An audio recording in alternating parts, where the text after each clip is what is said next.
Hola, queridos amigos. Nos alegra sinceramente darles la bienvenida de nuevo, y hoy hablaremos con el estimado Igor Mikhailovich Danilo. Saludos.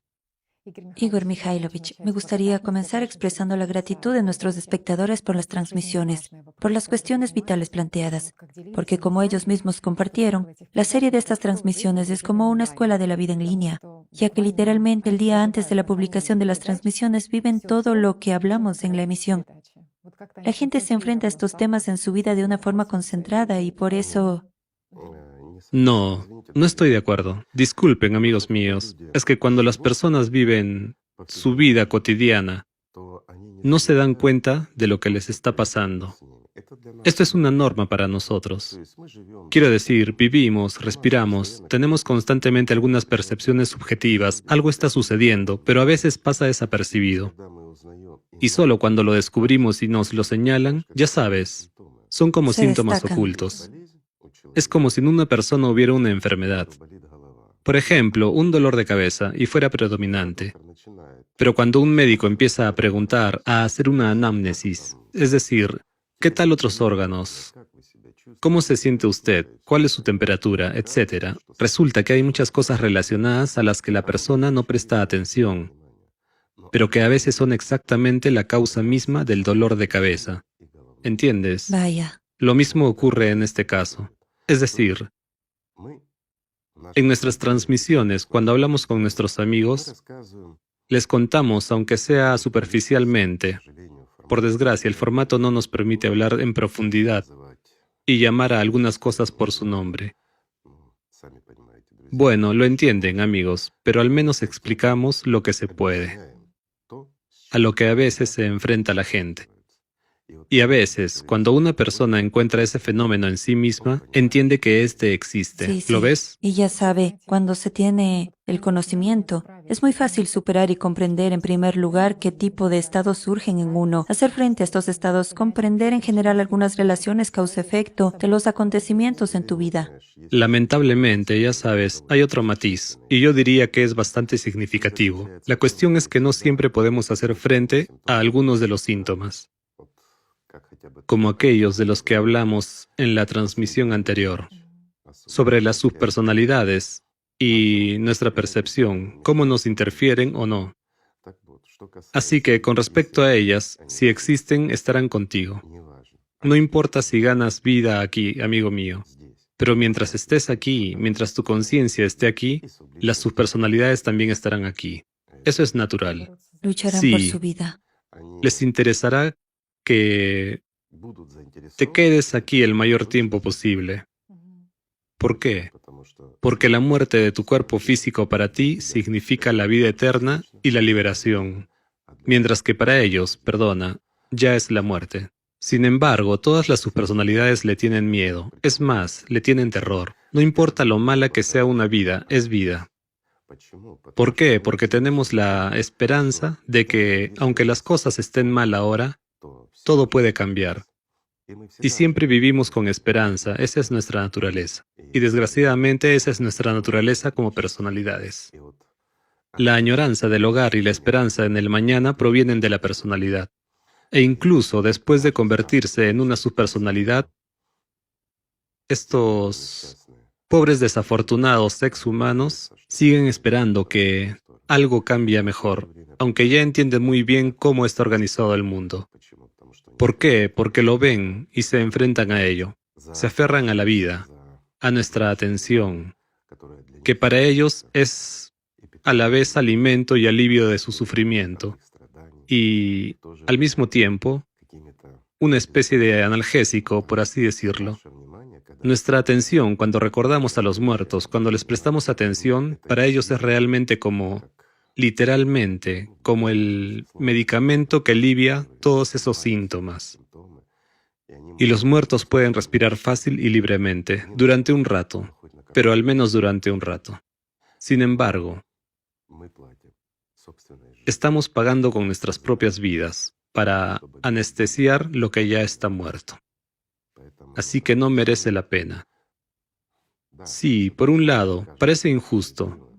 ¿Cómo es? Si una persona cercana y querida, alguien cercano a ti, se ha ido a ese mundo, se ha convertido en una subpersonalidad. ¿Y cómo no ayudarle?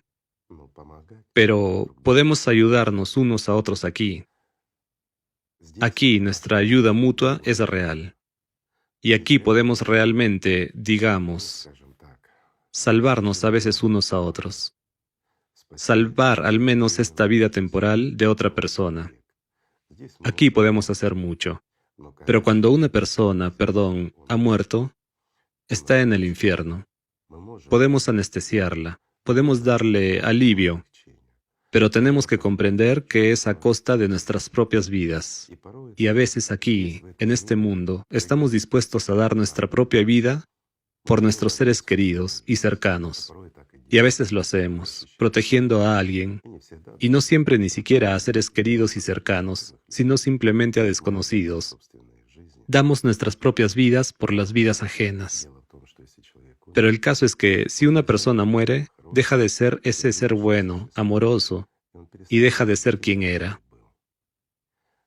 No ha ganado la vida, no ha alcanzado la paz, y esto ya dice mucho. Y debido a eso, se ve obligado a sufrir. Nos cuesta aceptarlo porque recordamos su imagen. Recordamos a nuestra persona cercana y querida, pero ¿realmente lo es? Y aquí, por desgracia, hay que señalar que cualquiera, incluso la persona más agradable que vivió aquí, pero no alcanzó al menos la paz, se convierte en uno de los que fueron descritos en los cuentos de hadas como vampiros, demonios, etc. Es decir, te quitará fácilmente la vida solo para respirar en paz, para librarse del sufrimiento y del dolor. Y esto es cierto, es la realidad. Resulta que una persona se convierte en una bestia que lucha por sobrevivir. Sí, como personalidad puede darse cuenta de muchas cosas, pero la cuestión es que mientras estamos aquí en el cuerpo físico, nosotros como personalidades no experimentamos dolor. Es la conciencia primaria la que nos habla de ese dolor. No importa lo duro y doloroso que pueda ser, todo el pánico, todos los gritos y gemidos vienen de la conciencia primaria, mientras estamos en algún lugar al margen. Cualquiera que haya experimentado dolores intensos prolongados, se ha dado cuenta de que llega un momento en que observas todo el proceso desde afuera. Y no importa lo que le hagan a tu cuerpo. Sí, tu conciencia grita, siente dolor, pero lo observas todo desde fuera. Y tú, como personalidad, no sientes dolor. Ni siquiera sientes lástima por el cuerpo. Esto es realmente así. Sin embargo, cuando uno muere, se convierte en una subpersonalidad y entra en este infierno. Entonces, él como personalidad comienza a experimentar lo que su propia conciencia ha experimentado en esta vida. Es decir, el mismo dolor y el mismo sufrimiento. Aquí es donde la conciencia, normalmente la conciencia secundaria, actúa como juez y verdugo. Nuestra conciencia secundaria, activa, debería ayudarnos. Debería ser nuestra herramienta. Sin embargo, cuando no la controlamos, cuando percibimos cada pensamiento como nuestro, sea cual sea, cuando no controlamos nuestras emociones y no podemos decir basta en este mundo, incluso cuando claramente cruzamos la línea, la moral y la ética, pero no podemos parar, y nos parece que somos así, mientras que en realidad estamos siendo manipulados por un demonio, en el sentido literal de la palabra, es decir, una parte del sistema, un pequeño fragmento de Satanás, un diablillo, que nos obliga a hacer esto. Pero, ¿qué significa que nos obliga? ¿Nos inflige dolor? No. ¿Mueve nuestras manos o nuestros pies? ¿Habla por nosotros? No. Solo susurra, mientras nosotros pagamos por todo. Esto es realmente así. Nosotros como personalidad damos fuerza a la conciencia primaria para que, precisamente, la conciencia primaria, al dictado de un demonio, pelee con la gente que amas. Financiamos pensamientos en nuestra cabeza. Estas imágenes de que nuestra querida, amada persona es culpable de algo, que está equivocada, hizo algo malo o no piensa y no se preocupa por mí.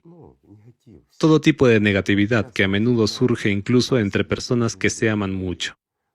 ¿Por qué la conciencia empieza a criticar a una persona querida? Es una pregunta sencilla. Y nosotros lo permitimos. Nosotros como personalidad no lo percibimos. Solo empezamos a percibirlo cuando nos convertimos en una subpersonalidad. Y en este fenómeno se esconde mucho. En este fenómeno, yo diría, amigos, se esconde un presentimiento negativo de malos acontecimientos, que a veces se hacen realidad más tarde, y esto es natural. En esto se esconde también el deseo de magia, el deseo de adivinar, predecir, de ver un cierto presagio. Saben, a la magia nos empuja a aquello que está inevitablemente muerto. Nuestro deseo o anhelo de saber lo que ocurrirá mañana procede de los muertos. Precisamente de ellos viene ese mismo deseo, diré así, de ensuciar lo puro. ¿Por qué? Porque están empantanados, ya están en el lodo, ya se han ahogado, pero aún están vivos. Y ahí es donde radica toda la paradoja. Son ellos los que crean toda esta negatividad interior en una persona, debido a la cual más tarde este demonio, conciencia secundaria, capta fácilmente el estado de ánimo interior de la persona y lo manipula como personalidad, demostrándole que alguien es realmente malo. Incluso una maravillosa persona cercana y querida puede parecerte mala, no porque lo sea, sino porque alguien en ti quiere que pienses así. Es decir, te da fuerza o te da ímpetu. Incluso lo diría de otra manera, no es que te dé fuerza e ímpetu, pero si consideramos este mecanismo de forma simplificada, imagínate, estás tú como personalidad, una subpersonalidad, y tu conciencia, un demonio.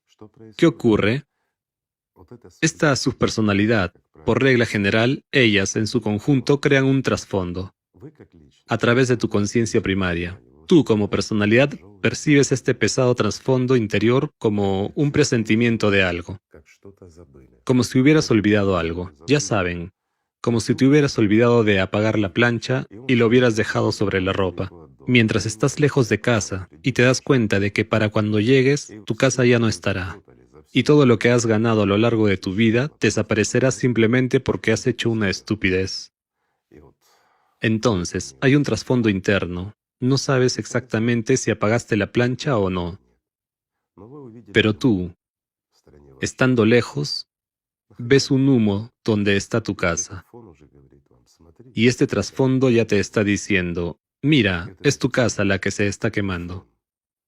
Entonces, esta carga, este trasfondo, es precisamente lo que capta nuestra conciencia. Mientras tanto, la personalidad percibe este trasfondo, de nuevo, a través de la conciencia primaria. Sin embargo, la conciencia secundaria nos muestra, mira, va a suceder algo malo,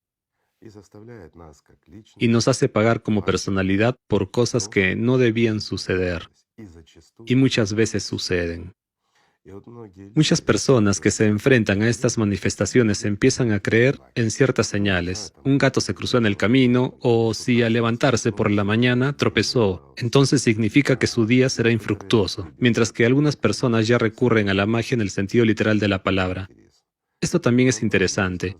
Creo que muchos de ustedes, amigos míos, han conocido a personas que andan con un péndulo. Hasta antes de comer en alguna cafetería o restaurante, algún plato maravilloso y sabroso que ha pedido.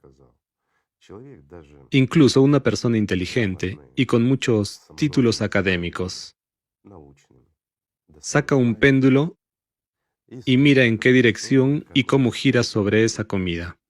Es decir, si resuena con él o no. Pero él ya ha pedido esa comida, ya la ha pagado. Y si el péndulo muestra lo contrario, aunque tenga mucha hambre y quiera ese plato, la persona lo apartará y pedirá otro. ¿Por qué? Porque confía mucho más en el péndulo que en el sentido común. Y, por desgracia, cada vez hay más gente así. No necesariamente un péndulo, sino muchas cosas parecidas. Con respecto a ese mismo péndulo, ¿qué es un péndulo? ¿Realmente gira por sí mismo? No. Sostenemos una cuerda y todo eso es un fenómeno ideomotor. Es decir, como nuestra mano se mueve en micromovimiento,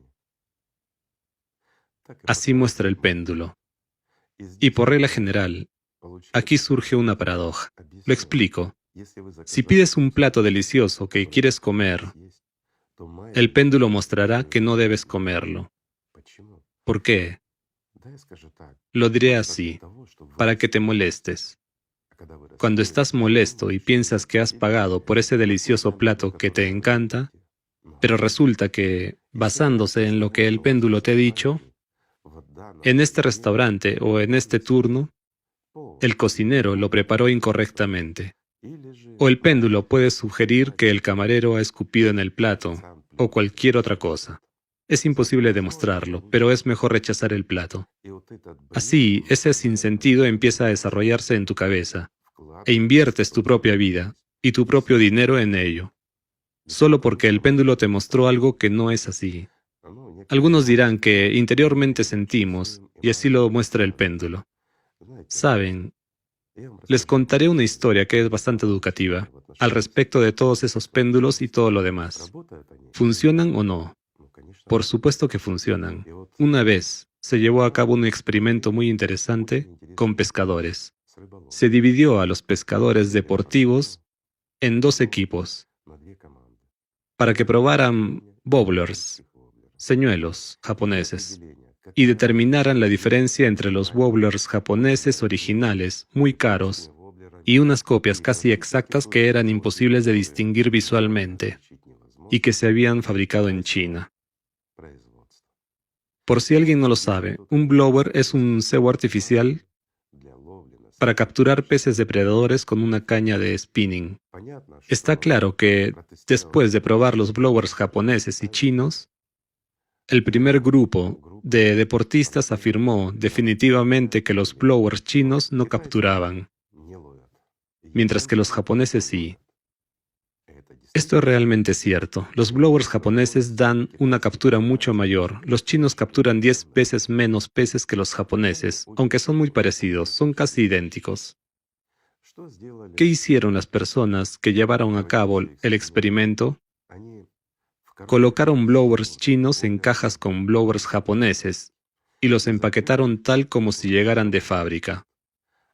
Mientras que los blowers japoneses auténticos se metieron en cajas chinas que también se embalaron cuidadosamente.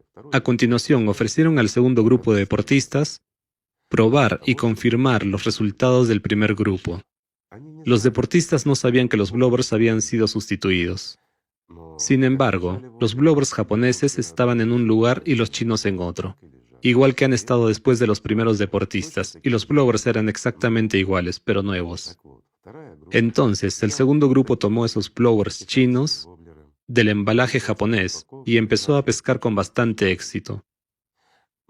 Sin embargo, cuando tomaron los blowers japoneses auténticos, que el primer grupo había estado utilizando con mucho éxito, capturando 10 veces más peces que con los chinos, en el segundo grupo el blower japonés auténtico empezó a capturar 10 veces peor que uno chino.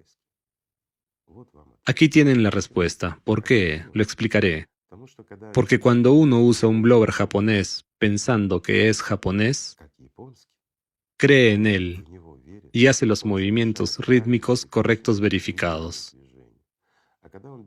Pero cuando toma un blower chino, aunque intente hacer exactamente los mismos movimientos, no cree en él y sabe que es chino, que es falso. Su sistema ideomotor produce precisamente esas microvibraciones que hacen que el blower funcione mal. Es decir, esto es exactamente lo que hace que un péndulo gire en una u otra dirección, según lo quieras. Por lo tanto, todos estos son los trucos de nuestra conciencia. Todos estos son los trucos, digamos, de ese demonio que vive en lugar de ti. Si él te hace recurrir a ciertos rituales, si te hace tomar un péndulo en tus manos, Recuerda a esos pescadores. Lo que quiera el demonio es exactamente lo que mostrará el péndulo. Ni siquiera tú, amigo mío. Tú, como personalidad, no eres más que quien financia con tu propia vida los entretenimientos de los muertos. Así son las cosas. Se mire como se mire. Así pues, todo este trasfondo interior nuestro, sí, puede influir cuando nos centramos en él. Y todos nuestros presentimientos son, de nuevo, debido al trabajo de nuestra conciencia. Sin embargo, ¿quién te impide cambiar el mundo? Tu mundo para mejor. Dime, amigo mío. Al fin y al cabo, tú como personalidad financias tu futuro e incluso momentos presentes. De hecho, basta con que no aceptes malos pensamientos. Basta con que, en lugar de invertir tu atención en este pesado trasfondo que proviene de los muertos, inviertas tu atención en el amor de Dios y sentirás algo completamente diferente. Sentirás aquello que es eterno.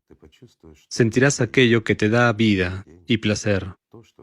Aquello que realmente emite fragancia. Lo que simplemente te calienta por dentro y te protege de todo tipo de demonios y muertos. Todo está dentro de ti. Y esta es la máxima justicia. Si quieres, puedes tirar tu vida a la basura como un gato muerto. Pero si quieres, puedes ascender en el vuelo y convertirte de verdad en un ángel. Todo está en tus manos, amigo mío. Y la diferencia entre lo vivo y lo muerto está precisamente en dónde y con qué propósito invertiste tu vida. Cómo gastaste ese recurso que Dios te había dado. Y cómo usaste el derecho que Él te había dado, amigo mío. El derecho de elegir. Si eliges lo muerto en vez de lo vivo, entonces será como tú dijiste. Tú lo hiciste, mientras que Dios te dio el derecho de hacerlo. ¿Tienen los muertos la culpa de atormentar a los vivos? No. Así está organizado el mundo.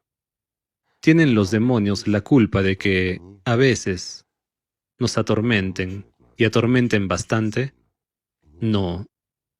Es su propósito. ¿Acaso es culpa de ese mismo diablo estropear la vida de las personas y no dejar que lleguen a Dios? No. Ese es su trabajo. Y para que lo entiendan y lo sepan, no hay nadie más fiel a Dios que el diablo. Él sabe que hay Dios y está en esta guardia, precisamente en la guardia entre el mundo muerto y el mundo vivo.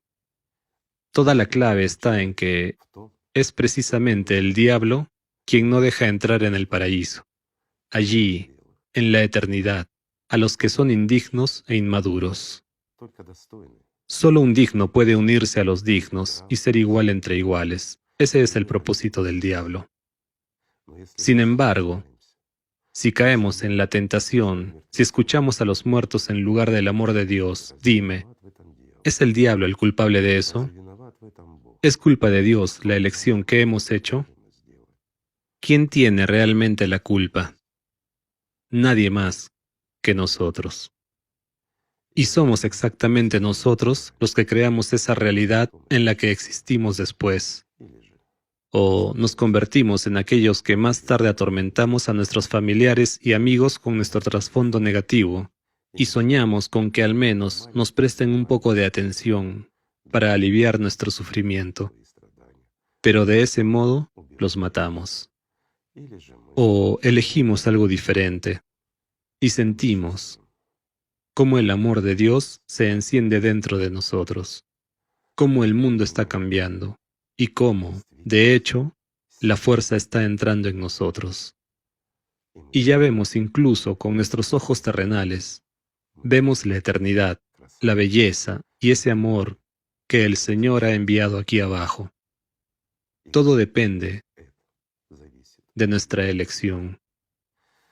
Así que, amigos, hagamos la elección correcta. Gracias. Muchísimas gracias. Gracias a ustedes, amigos. Y empecemos con una cosa simple. Simplemente amémonos los unos a los otros. La paz sea con ustedes y el amor de Dios.